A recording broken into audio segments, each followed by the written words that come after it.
حضرت نوح علیہ السلام نے اپنی قوم کو 950 سال تک تبلیغ کی، لیکن اس تبلیغ کے نتیجے میں صرف چند لوگ ہی ایمان لائے اور مومنین میں شمار ہوئے۔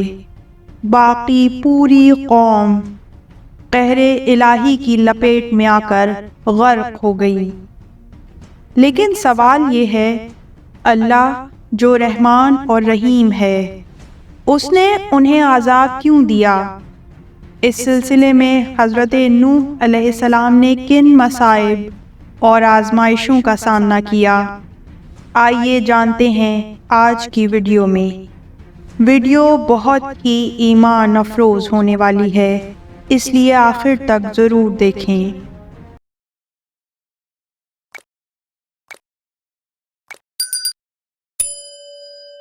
ناظرین کرام، کہانی کی شروع سے شروعات کرتے ہیں۔ شیطان نے اللہ تعالیٰ سے مانگی ہوئی مہلت کا بھرپور فائدہ اٹھایا۔ اس نے اپنی تمام تر مکاری اور عیاری کو بروئے کار لا کر اہل زمین کو کفر و شرک کی آگ میں جھونک دیا۔ گھر گھر بت کدے بن گئے اور 5 بتوں کو معبود ٹھہرا لیا گیا۔ یہ بت واد، سوا، یغوث، یعوق اور نصر کے ناموں سے پکارے جانے لگے۔ یہ بت لوگوں کے لیے مشکل کشا اور حاجت روا بن گئے تھے۔ لوگ انبیاء سابقین کی تعلیمات کو بھول چکے تھے۔ حضرت آدم، حضرت شیس اور حضرت ادریس علیہ السلام نے انہیں توحید اور اخلاقیات کی جو تعلیم دی تھی، وہ شیطان کے بہکاوے میں آ کر انہوں نے فراموش کر دی اور ان کی آنکھوں پر پردے پڑ گئے۔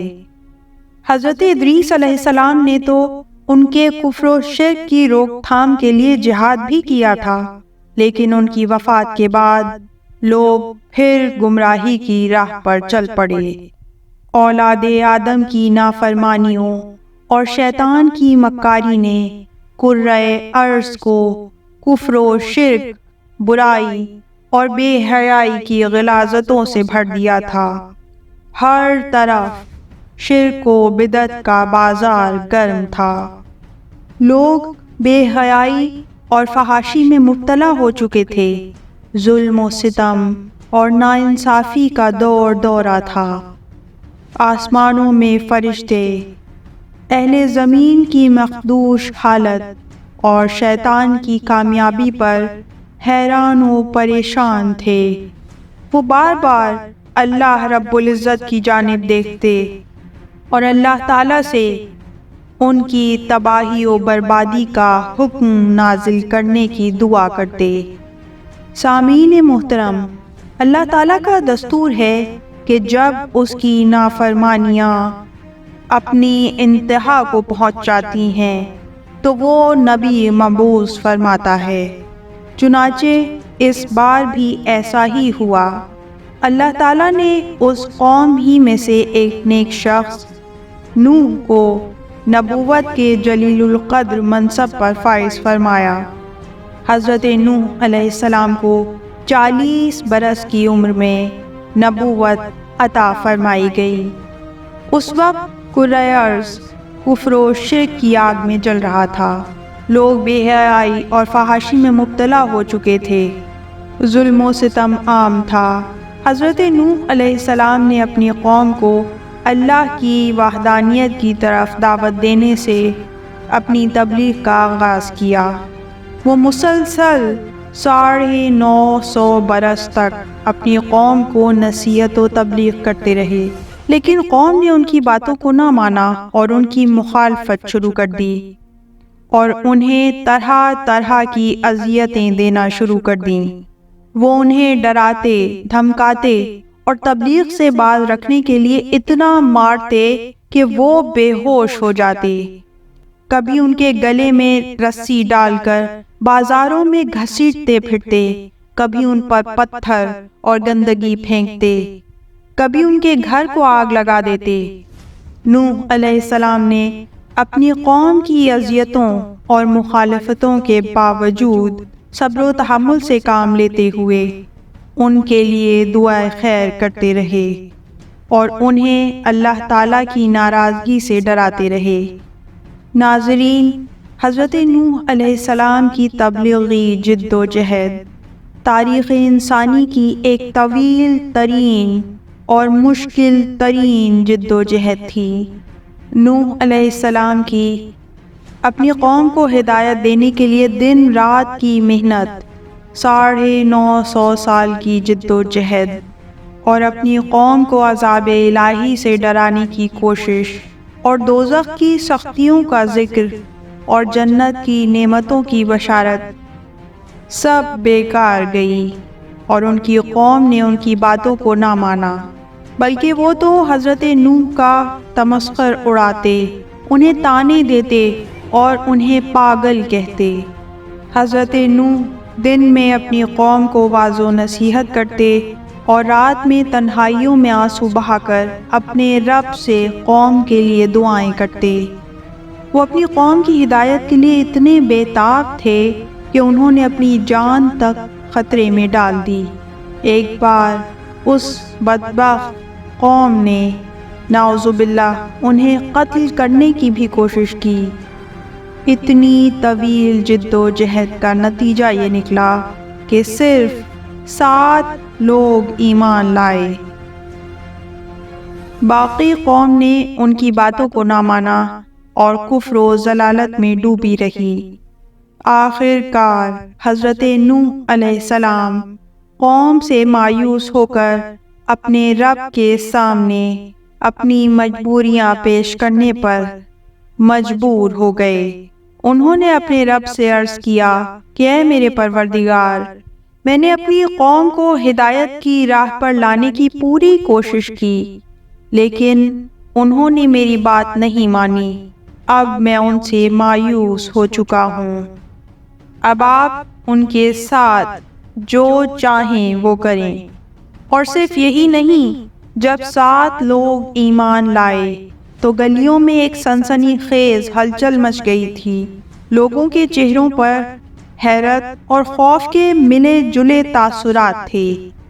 ایک عام انسان جو ان کے درمیان ہی رہتا تھا، کھاتا پیتا تھا اور زندگی گزارتا تھا، اچانک ایک نبی بن گیا تھا۔ اس نے دعویٰ کیا تھا کہ اللہ نے اسے بھیجا ہے اور اسے ایک نئے دین کی تعلیم دی ہے۔ یہ خبر مشرکین کے لیے ایک زلزلے سے کم نہ تھی۔ وہ سوچتے تھے کہ اگر نوح واقعی ایک نبی ہوتے تو ان کے پاس معجزات ہوتے، وہ آسمان سے فرشتے اتارتے یا سمندر کو چیر دیتے، لیکن نوح کے پاس کوئی معجزہ نہیں تھا۔ یہ بات مشرکین کے لیے اور بھی حیران کن تھی کہ نوح کے پیروکار بھی عام لوگ تھے۔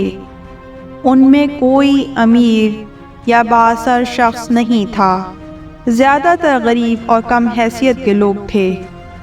مشرکین کے خیال میں اگر نوح واقعی ایک نبی ہوتے تو ان کے پیروکاروں میں مختلف طبقات کے لوگ ہوتے۔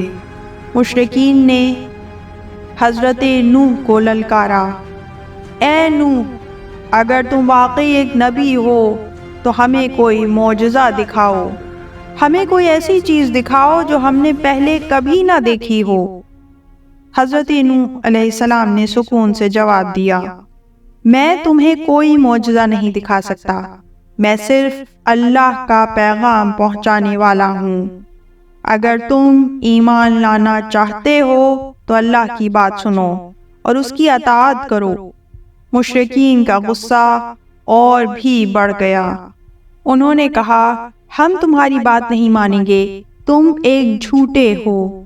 یہ کہہ کر مشرکین نے حضرت نوح اور ان کے پیروکاروں کو دھمکانا شروع کر دیا۔ انہوں نے کہا، اگر تم نے اپنا دین نہیں چھوڑا تو ہم تمہیں مار دیں گے۔ حضرت نوح علیہ السلام اور ان کے پیروکار دونوں کے لیے یہ ایک مشکل وقت تھا۔ انہیں ایک طرف مشرکین کی دھمکیوں کا سامنا تھا اور دوسری طرف ان کے ایمان کی آزمائش ہو رہی تھی، لیکن نوح نے ہمت نہیں ہاری۔ ان بدبخت مشرکین نے حضرت نوح پر چند اعتراضات بھی کیے۔ پہلا اعتراض یہ تھا، تم ایک انسان ہو، فرشتے نہیں، تو پھر تم ہمیں اللہ کی طرف سے کیسے دعوت دے سکتے ہو؟ حضرت نوح نے ایک شاندار جواب دیا۔ انہوں نے کہا، میں جانتا ہوں کہ میں ایک انسان ہوں، لیکن اللہ نے مجھے منتخب کیا ہے اور میں اس کا پیغام لوگوں تک پہنچانے پر مامور ہوں۔ میرے پاس اللہ کی طرف سے واضح دلیل اور ہدایات موجود ہیں۔ پھر انہوں نے اپنے ہاتھ آسمان کی طرف اٹھائے اور کہا، اے اللہ، تو گواہ ہے کہ میں نے ان لوگوں کو تیری وحدانیت اور تیری صفات کے بارے میں بتا دیا ہے۔ میں نے انہیں نیک اور بد کی تمیز سکھا دی ہے۔ میں نے انہیں تیری اطاعت کرنے کی دعوت دی ہے۔ مشرکین کے چہروں پر خوف کے آثار پیدا ہو گئے۔ انہوں نے محسوس کیا کہ حضرت نوح علیہ السلام کے پاس واقعی اللہ کی طرف سے کوئی پیغام ہے۔ دوسرا اعتراض یہ تھا کہ تمہارے پیروکار صرف غریب اور کم حیثیت کے لوگ ہیں۔ اگر تم واقعی ایک نبی ہو تو تمہارے پیروکاروں میں امیر اور بااثر لوگ بھی ہوتے۔ حضرت نوح نے اللہ کے حکم سے جواب دیا، میں یہ نہیں کہتا کہ میرے پیروکاروں میں صرف غریب اور کم حیثیت کے لوگ ہیں، لیکن یہ سچ ہے کہ امیر اور بااثر لوگوں نے میری بات نہیں مانی۔ وہ اپنے مال اور دولت پر مغرور ہیں۔ وہ اللہ کی بات سننے اور اس کی اطاعت کرنے کے لیے تیار نہیں ہیں۔ انہوں نے اپنی انگلی سے امیر اور بااثر لوگوں کی طرف اشارہ کرتے ہوئے کہا، یہ لوگ دنیا کے عیش و آرام میں کھو گئے ہیں۔ انہوں نے آخرت کو فراموش کر دیا ہے۔ یہ لوگ اللہ کے عذاب سے نہیں بچ سکیں گے۔ مشرکین کے چہروں پر ایک مرتبہ پھر شرمندگی کے آثار تھے۔ انہوں نے محسوس کیا کہ نوح کی بات سچ ہے۔ ناظرین کرام، مشرکین کا تیسرا اعتراض یہ تھا کہ تمہارے پاس کوئی معجزہ نہیں ہے۔ اگر تم واقعی ایک نبی ہو تو ہمیں کوئی معجزہ دکھاؤ۔ حضرت نوح نے ایک مسکراہٹ کے ساتھ کہا، میرے پاس معجزات موجود ہیں، لیکن یہ معجزات ظاہری نہیں ہیں بلکہ عقلی اور اخلاقی ہیں۔ میں تمہیں اللہ کی وحدانیت اور اس کی صفات کے بارے میں بتاتا ہوں۔ میں تمہیں نیک اور بد کی تمیز سکھاتا ہوں۔ میں تمہیں اللہ کی اطاعت کرنے کی دعوت دیتا ہوں۔ یہ سب کے سب معجزات ہیں۔ انہوں نے آسمان کی طرف اشارہ کرتے ہوئے کہا، یہ آسمان اور زمین اللہ کا معجزہ ہیں۔ یہ سورج اور چاند اللہ کا معجزہ ہیں۔ یہ پہاڑ اور دریا اللہ کا معجزہ ہیں۔ یہ سب چیزیں اللہ کی قدرت اور حکمت کی گواہ ہیں۔ مشرکین حضرت نوح علیہ السلام کے ان جوابات کے بعد بھی شرک کرتے رہے۔ تب اللہ نے ان کی ہلاکت کا فیصلہ سنا دیا اور حضرت نوح کو ایک عظیم الشان کشتی بنانے کا حکم دیا۔ یہ کشتی اتنی بڑی تھی کہ اس کی مثال دنیا میں کبھی نہیں دیکھی گئی۔ اس کی لمبائی 300 گز، چوڑائی 50 گز اور اونچائی 30 گز تھی۔ اس میں 3 منزلیں تھیں۔ کشتی کے بنانے میں ساگوان کی لکڑی استعمال ہوئی تھی اور اسے سونے اور چاندی سے سجایا گیا تھا۔ جب حضرت نوح نے کشتی بنانے کا آغاز کیا تو کفار نے ان کا مذاق اڑانا شروع کر دیا۔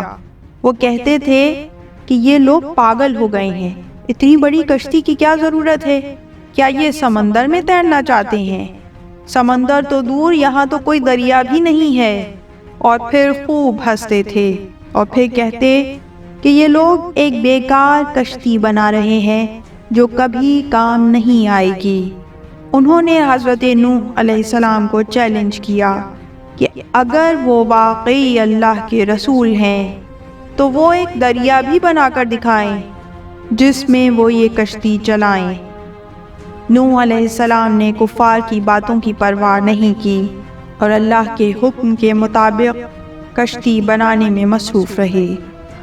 وہ جانتے تھے کہ اللہ تعالیٰ کی مدد ان کے ساتھ ہے اور وہ جلد ہی کفار کو ان کی غلطی کا احساس دلائیں گے۔ جب کشتی تیار ہو گئی تو اللہ تعالیٰ نے حضرت نوح علیہ السلام اور ان کے ساتھ مومنین کو حکم دیا کہ وہ کشتی میں سوار ہو جائیں۔ حضرت نوح علیہ السلام نے اپنے گھر والوں اور ان لوگوں کو جو اللہ پر ایمان لائے تھے کشتی میں سوار کیا۔ ان کے ساتھ ہر قسم کے جانوروں کا ایک جوڑا بھی تھا۔ ابھی تک اللہ تعالیٰ کا غضب طوفان کی صورت میں زمین پر نازل نہیں ہوا تھا کہ یکا یک ایک عجیب و غریب واقعہ پیش آیا جس نے سارے مشرکین کو حیرت میں ڈال دیا۔ ایک آگ کے شعلے سے بھڑکتے تندور میں پانی سیلاب کی طرح نکلنے لگا جس سے سارے مشرکین حیران و پریشان رہ گئے۔ وہ سوچ رہے تھے کہ کیا یہ جادو ہے یا ان کے من گھڑت بتوں نے ایسا کیا ہوگا، لیکن ان نادانوں کو کیا معلوم کہ یہ تو اس نے کیا جس کے پاس وَهُوَ عَلَى كُلِّ شَيْءٍ قدیر کی طاقت ہے۔ کشتی میں مومنین کے سوار ہونے کے بعد اللہ تعالیٰ نے طوفان کا حکم دیا۔ اچانک آسمان پر سیاہ بادل چھا گئے اور تیز ہوا چلنے لگی۔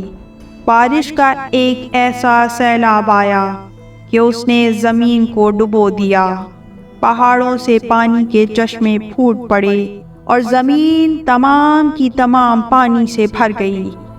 جب طوفان نوح کا قہر نازل ہوا تو پوری دنیا لرز اٹھی۔ آسمان سے پانی ایک سیلاب کی صورت میں آیا اور یہاں تک کہ سمندر کی لہریں آسمان سے ٹکرانے لگیں۔ لوگ خوف سے چیخنے چلانے لگے اور ہر طرف تباہی کا منظر تھا۔ گھر محل اور عمارتیں سب پانی میں بہہ گئیں۔ لوگ درختوں اور پہاڑوں کی چوٹیوں پر پناہ لینے کے لیے بھاگتے پھر رہے تھے، لیکن پانی ہر جگہ پہنچ رہا تھا۔ طوفان اتنا شدید تھا کہ اس نے درختوں کو اکھاڑ دیا اور گھروں کو تباہ کر دیا۔ ہر ذی روح حیران و پریشان تھا کہ کیا ہو رہا ہے، لیکن نوح اور ان کے ساتھی کشتی میں محفوظ تھے۔ اللہ تعالیٰ نے ان کی حفاظت کی اور انہیں طوفان سے بچایا۔ مشرکین جو حضرت نوح علیہ السلام کی باتوں کا مذاق اڑاتے تھے اب موت کی اذیت میں مبتلا تھے۔ وہ کشتی میں پناہ لینے کے لیے بھاگتے پھر رہے تھے، لیکن حضرت نوح علیہ السلام نے انہیں کشتی میں داخل ہونے سے منع کر دیا۔ ناظرین کرام، حضرت نوح علیہ السلام کے طوفان سے 40 سال پہلے دنیا ایک عجیب و غریب بیماری کی لپیٹ میں آ گئی۔ اس بیماری نے صرف مشرک عورتوں کو متاثر کیا، اور اس سے ہوتا یہ تھا کہ مشرک عورتیں بانجھ ہو جاتی تھیں، یعنی وہ اولاد کی نعمت سے محروم رہتی تھیں۔ اس بیماری کی وجہ سے مشرکین کی آبادی میں تیزی سے کمی ہونے لگی۔ یہ بیماری اتنی خوفناک تھی کہ اس نے مشرکین کی زندگیوں کو تباہ کر کے رکھ دیا۔ ان کے گھر اجڑ گئے اور ان کی زندگیاں اندھیروں میں ڈوب گئیں۔ ان کے مرد بھی حیران تھے کہ یہ کیسے ہو سکتا ہے۔ انہوں نے اپنے معبودوں سے فریاد کی، لیکن کوئی مدد نہ ملی۔ دراصل یہ اللہ تعالیٰ کی طرف سے آخری موقع تھا کہ اب بھی وقت ہے، صراط مستقیم پر لوٹ آؤ، لیکن ان کے دل پہلے ہی سیاہ ہو چکے تھے۔ انہوں نے اس سزا سے کوئی عبرت نہ لی اور یہ بیماری ان کے لیے سزا کی تمہید یعنی شروعات ثابت ہوئی۔ اس طوفان میں حضرت نوح علیہ السلام کا جگر گوشہ سگا بیٹا کنعان بھی شامل تھا جو آپ پر ایمان نہیں لایا تھا۔ حضرت نوح نے اپنے بیٹے کو اللہ کی رحمت اور مغفرت کی بار بار تلقین کی، لیکن وہ اپنی ضد پر اڑا رہا۔ جب طوفان نوح اپنے عروج پر پہنچنے لگا تو کنعان ایک پہاڑی کی چوٹی پر چڑھ گیا اور کہا، میں اب محفوظ ہوں۔ دیکھتے ہی دیکھتے پانی اس پہاڑی تک بھی آ گیا اور کنعان غرق ہونے لگا۔ ناظرین، حضرت نوح کی پدری شفقت اور محبت نے جوش مارا۔ انہوں نے اپنے بیٹے کی محبت میں اللہ کے حضور اس کی سفارش کی۔ انہوں نے دعا کی کہ اللہ تعالیٰ ان کے بیٹے کو معاف کر دے اور اسے عذاب الہی سے بچا لے، لیکن اللہ تعالیٰ نے فرمایا کہ اس نے میرے ساتھ کسی کو شریک ٹھہرایا ہے اور اب یہ کسی رعایت کا مستحق نہیں ہے۔ چنانچہ طوفان کی زد میں آ کر حضرت نوح علیہ السلام کا بیٹا بھی نشان عبرت بن گیا۔ 40 دن تک بارش ہوتی رہی، زمین و آسمان ایک ہو گئے، پانی پہاڑوں سے بھی اوپر ہو گیا، تمام مشرک انسان غرق ہو گئے، صرف حضرت نوح علیہ السلام اور ان کے ساتھی اور جانوروں اور چرند و پرند کے وہ جوڑے کہ جو ان کے ساتھ کشتی میں سوار ہوئے تھے وہ محفوظ رہے۔ کشتی ایک طویل عرصے تک پانی پر تیرتی رہی۔ اللہ تعالیٰ نے حضرت نوح اور مومنین کی کشتی کو خود سنبھالا ہوا تھا۔ یہ ایک ایسا معجزہ تھا جس کی نظیر تاریخ میں نہیں ملتی۔ طوفان اتنا شدید تھا کہ اس نے زمین پر تباہی مچا دی، پہاڑ ریزہ ریزہ کر دیے، درخت اکھاڑ دیے اور مکان تباہ ہو کر نشان عبرت بن چکے تھے، لیکن اللہ تعالیٰ کی حفاظت میں کشتی محفوظ رہی۔ کشتی اتنی بڑی تھی کہ اس میں تمام جانوروں کے جوڑے موجود تھے۔ اس کے علاوہ نوح اور ان کے پیروکار اپنے خاندانوں سمیت اس میں سوار تھے۔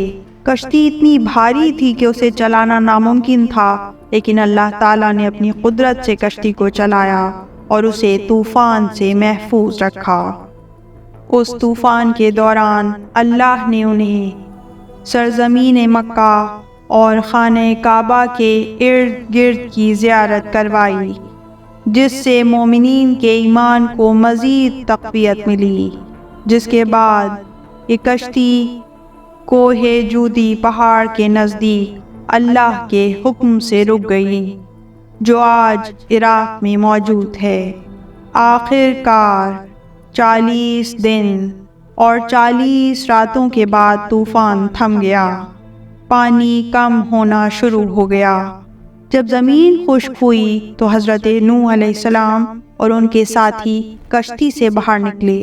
انہوں نے دیکھا کہ پوری زمین تباہ ہو چکی تھی، کسی پرندے، جانور اور ہریالی کا نام و نشان نہیں تھا۔ اس سے مومنین کچھ پریشان ہونے لگے کہ اب ان کا کیا ہوگا، لیکن ہمیشہ کی طرح اللہ تعالیٰ نے ان وفاداروں کو تنہا نہیں چھوڑا۔ اللہ نے ان سے وعدہ فرمایا کہ ان کی ہر مشکل کو میں دور کروں گا اور ذریعہ معاش پیدا کروں گا۔ حضرت نوح اور ان کے ساتھیوں نے زمین کو دوبارہ آباد کرنے کا کام شروع کیا۔ انہوں نے کھیتی باڑی کی اور جانور پالے، اپنے بچوں کو نیک اخلاق اور اچھی تعلیم و تربیت دی۔ اس وقت تک سارے مشرکین انسان غرق ہو کر اپنے انجام کو پہنچ چکے تھے۔ حضرت نوح کے 3 صاحبزادوں یعنی حام، سام اور یافس نے باقی دنیا بسائی۔ کہا جاتا ہے کہ آج کی ساری انسانیت کے آباء و اجداد یہی 3 انسان ہیں، یعنی حضرت نوح کے 3 بیٹے۔ اس سے پتہ چلتا ہے کہ سارے انسان غرق ہو چکے تھے، جس سے مفسرین یہ نتیجہ اخذ کرتے ہیں کہ طوفان نوح کسی قوم یا علاقے پر نہیں تھا، بلکہ اس نے زمین کے ہر ذرے کو اپنی لپیٹ میں لے لیا تھا، جس نے زمین سے شرک جیسے شرمناک گناہ کو مٹا دیا تھا۔ ناظرین، یہاں یہ سوال پیدا ہوتا ہے کہ اللہ تعالیٰ نے ان مشرکین کو طوفان کے ذریعے کیوں نشان عبرت بنایا؟ اللہ تعالیٰ کا پاک قانون ہے کہ کوئی شخص جس چیز سے زیادہ پیار کرتا ہے یا اس پر غرور کرتا ہے، اللہ اس چیز سے ہی اسے تکلیف پہنچاتا ہے۔ جیسے فرعون نے نعوذ باللہ خدائی کا دعویٰ کیا اور کہا کہ دریاؤں اور سمندروں کا پانی میرے حکم سے چلتا ہے، اللہ تعالیٰ نے اسے دریا کے پانی سے ہی غرق کیا۔ حضرت نوح علیہ السلام کی قوم کے ساتھ بھی اللہ نے کچھ مختلف نہیں کیا۔ حضرت نوح کی قوم کا پیشہ زراعت تھا۔ اس زراعت کو وہ بارش کے پانی سے تیار کرتے تھے، لیکن وہ اللہ پر ایمان لانے کے بجائے فخر کرتے تھے کہ یہ فصلیں ہم پیدا کرتے ہیں، یہ ہماری محنت کا نتیجہ ہے۔ اس لیے اللہ نے اس قوم کو طوفانی بارش سے غرق کیا۔ حضرت نوح علیہ السلام کو ثانی آدم بھی کہا جاتا ہے۔ اس کی وجہ یہ ہے کہ انہوں نے انسانیت کی نئی بنیاد رکھی۔ ان کی اولاد سے پوری دنیا آباد ہوئی۔ تو ناظرین، یہ تھی ہماری آج کی ویڈیو۔ اس طرح کی مزید تحقیقی، علمی اور تاریخی ویڈیوز دیکھنے کے لیے چینل کو سبسکرائب کیجیے اور بیل آئیکن پہ کلک کیجیے۔ ویڈیو کو لائک کریں اور کامنٹس کے ذریعے بتائیے کہ آپ کو ویڈیو کیسی لگی۔ اگلی ویڈیو تک کے لیے خدا نگہدار۔